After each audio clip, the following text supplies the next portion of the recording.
No te quedes fuera. Conversaciones sobre señales, tendencias y futuro. Cada lunes y miércoles a las 11 horas. Con Bárbara Ferrer. Somos divoxradio.com.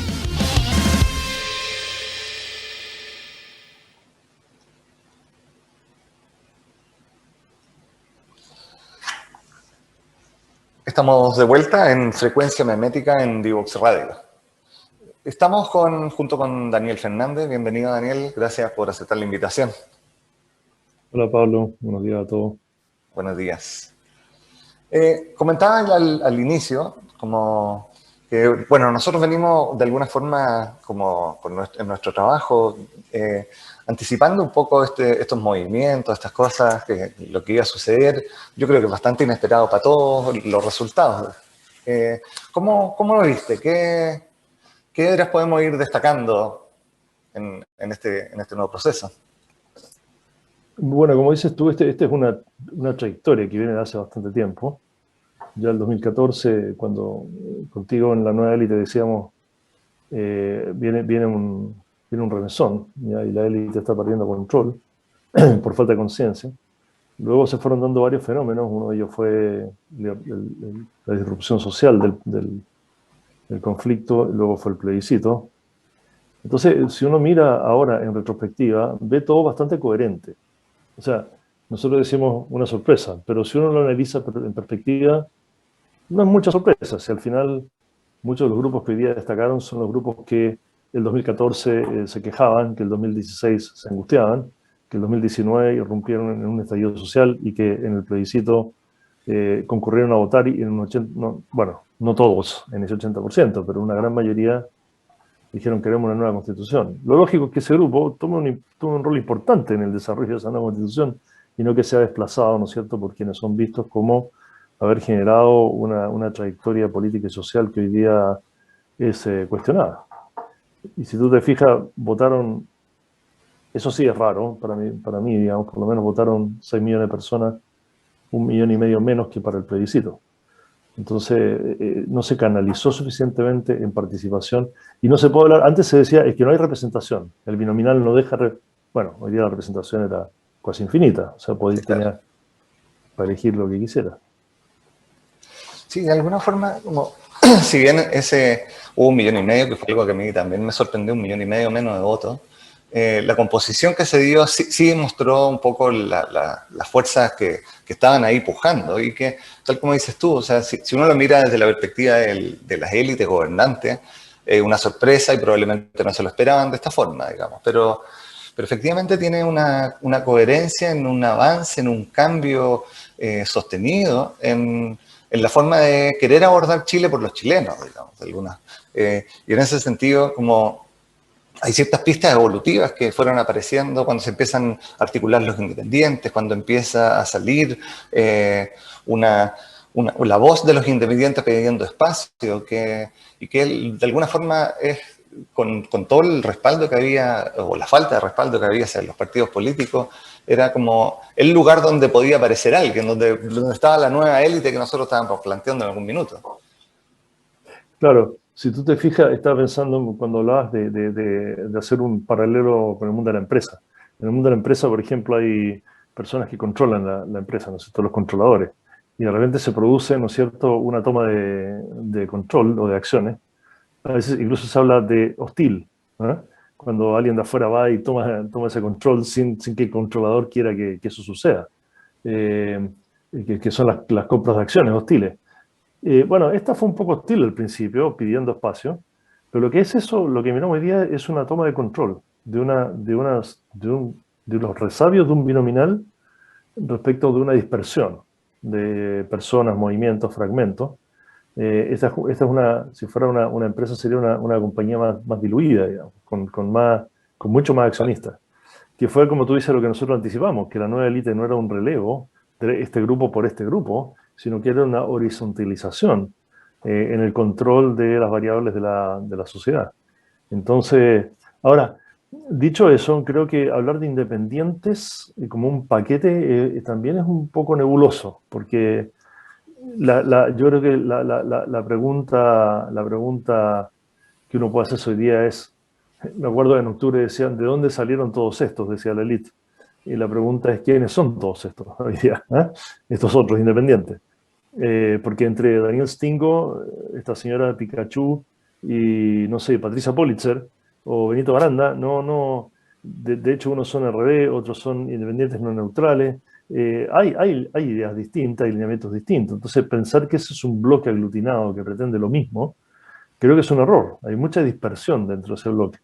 Y el gran misterio es cómo se van a mover esas personas respecto a qué ideas y en qué medida van a sintonizar con las estructuras de partidos políticos más armados, ¿no es cierto?, que tienen sus ideas un poquito más desplegadas y más expresadas. Entonces, yo creo que no está jugado para nada el juego respecto de la prevalencia dentro de este grupo constituyente, amén de liderazgos internos que van a surgir y van a empujar en ciertas direcciones.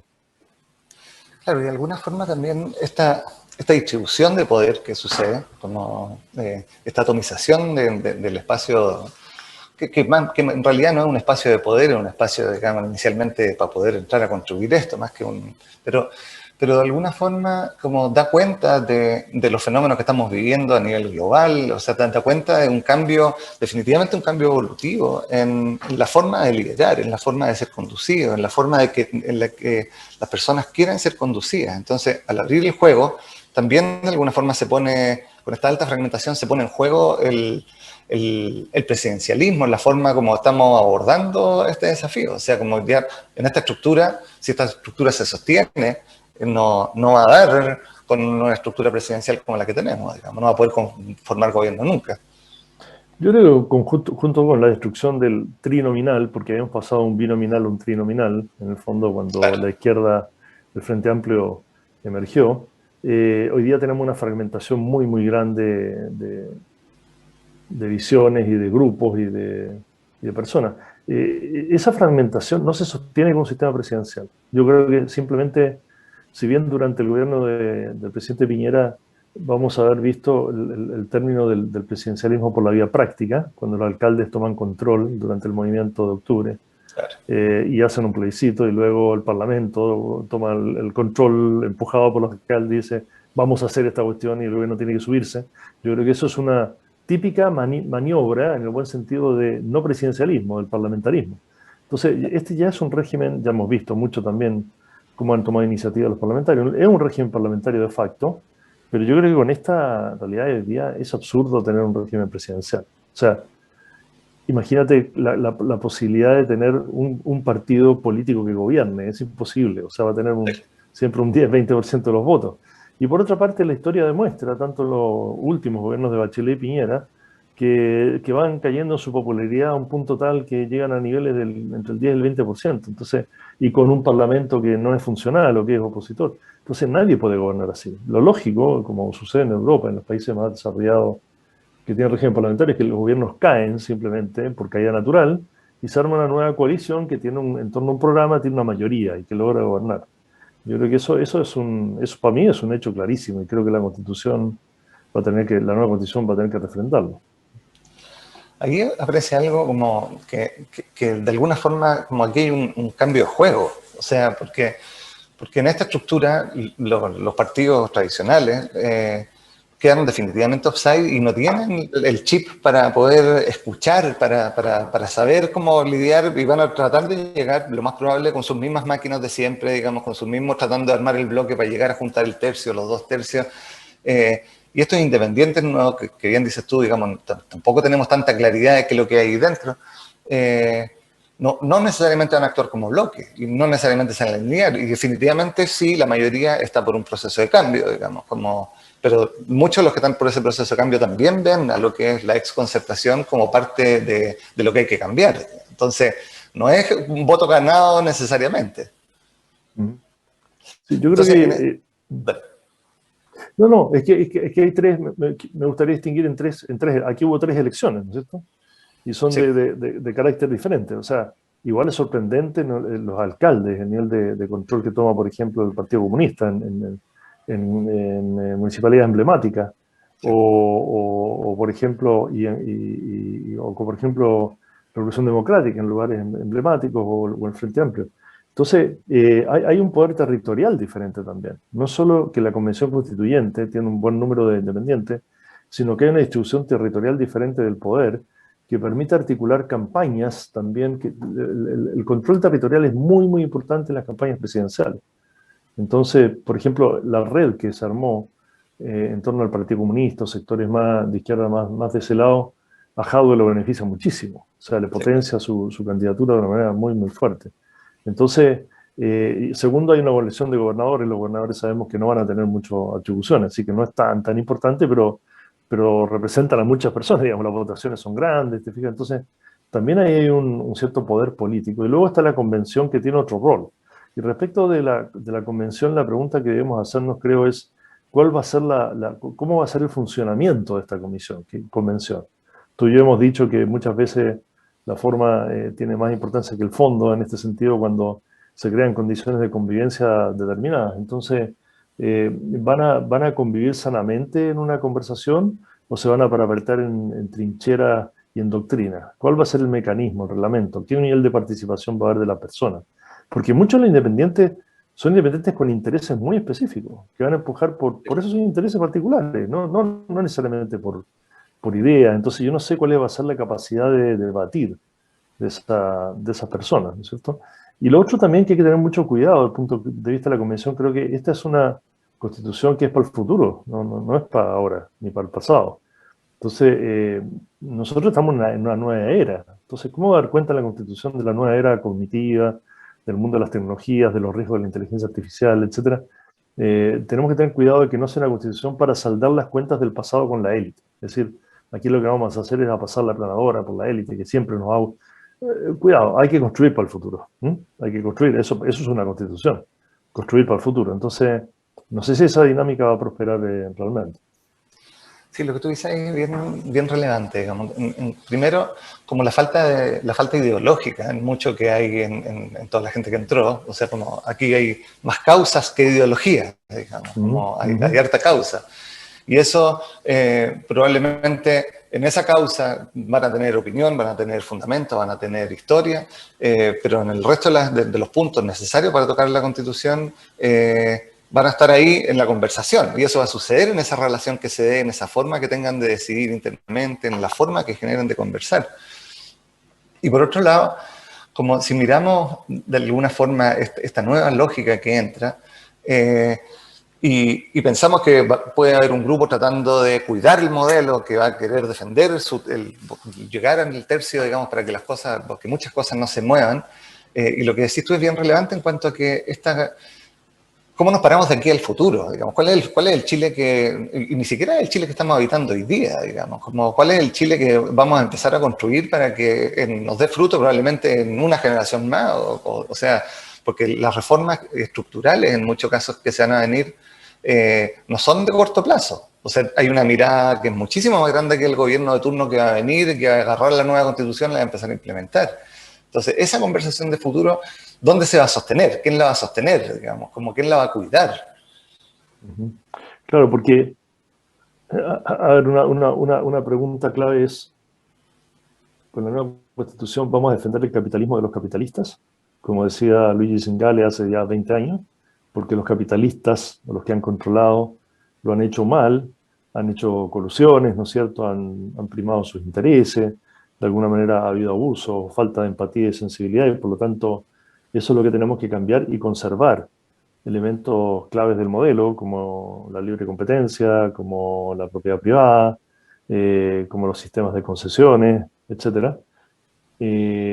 O más bien, decimos, no nos interesa, vamos a tirar ¿cómo se llama esto? El agua de la bañera con la guagua adentro. La guagua, ¿eh? claro. Claro, o sea, no queremos sacar lo que queremos es botar la bañera.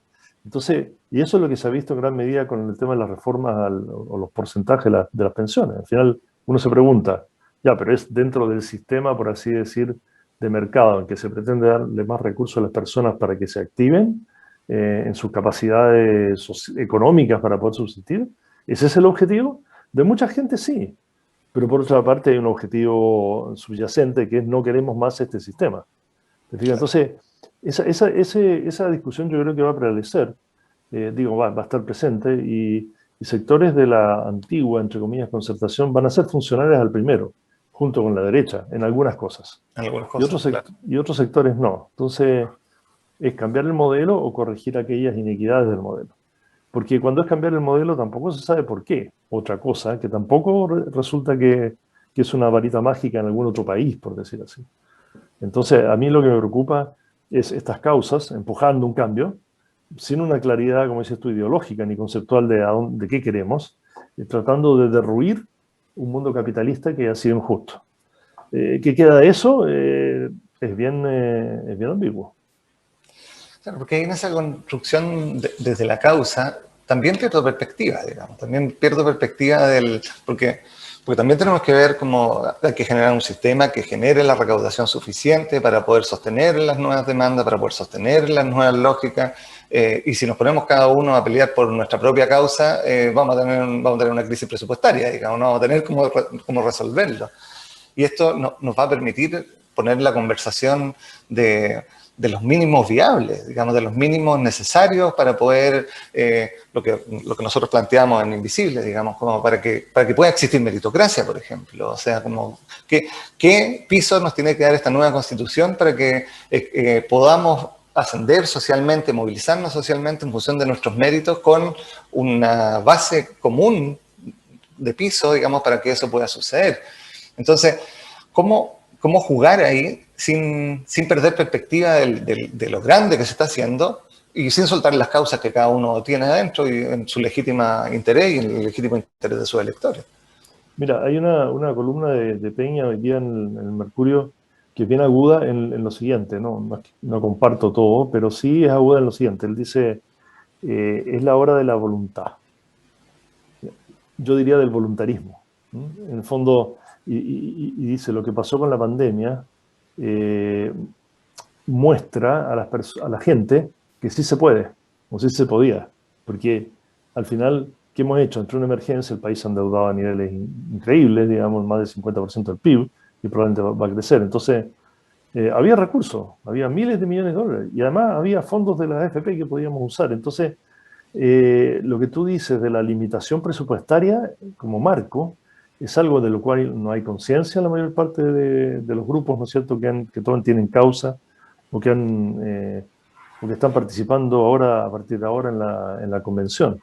Antes era el mundo de la racionalidad, de cómo calzamos, de cómo encajamos el marco.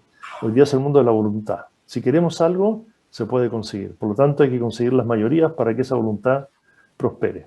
Y ese es un riesgo de expectativas enormes, porque sabemos que no hay presupuesto que dé para resolver satisfactoriamente todas las causas, ¿sí? Ahora, respecto a lo que tú dices de la meritocracia, todos sabemos, lo hemos dicho tú y yo, sobre todo en Invisibles, que hay 3 promesas no cumplidas, que es una democracia real en la base, una meritocracia efectiva, digo, se ha vendido la trampa de la meritocracia que al final no existe, no existió, y el mercado abierto competitivo que se prometió tampoco funcionó. Entonces, ¿cómo de alguna manera en la nueva Constitución da cuenta de estos elementos bastante clave? Pero si tú miras esto, democracia real, meritocracia verdadera y mercado abierto, de todas maneras ese es un régimen más bien capitalista sano. Claro. Porque hay ahí una cosa también de ráscate con tus uñas, un poco. Y lo que estamos viendo es una cosa más comunitaria que no pretende eso, que pretende mucho más solidaridad, mucho más apoyo desde el Estado, ¿no es cierto?, a las personas. Entonces, ese debate es un debate conceptual que va a marcar la convención también. Claro, evolutivamente, si lo miramos, como nos vimos arrojados por las circunstancias, por las decisiones que se tomaron en algún minuto, digamos, a un individualismo medio exacerbado. Y estamos yendo al péndulo, o sea, y estamos teniendo una solución que es colectiva, digamos, y venimos en años de prácticas de no tener los tipos de conversaciones colectivas, digamos, como que las hemos parado, que las hemos frenado, les hemos esquivado en la medida de lo posible, con todas las restricciones como estructurales que habían, digamos. Entonces, ese nuevo baile, el baile de lo colectivo, es algo que me gustaría que retomáramos después de la pausa que vamos a ir ahora y volvemos en unos minutos en Frecuencia Magnética. Divoxradio.com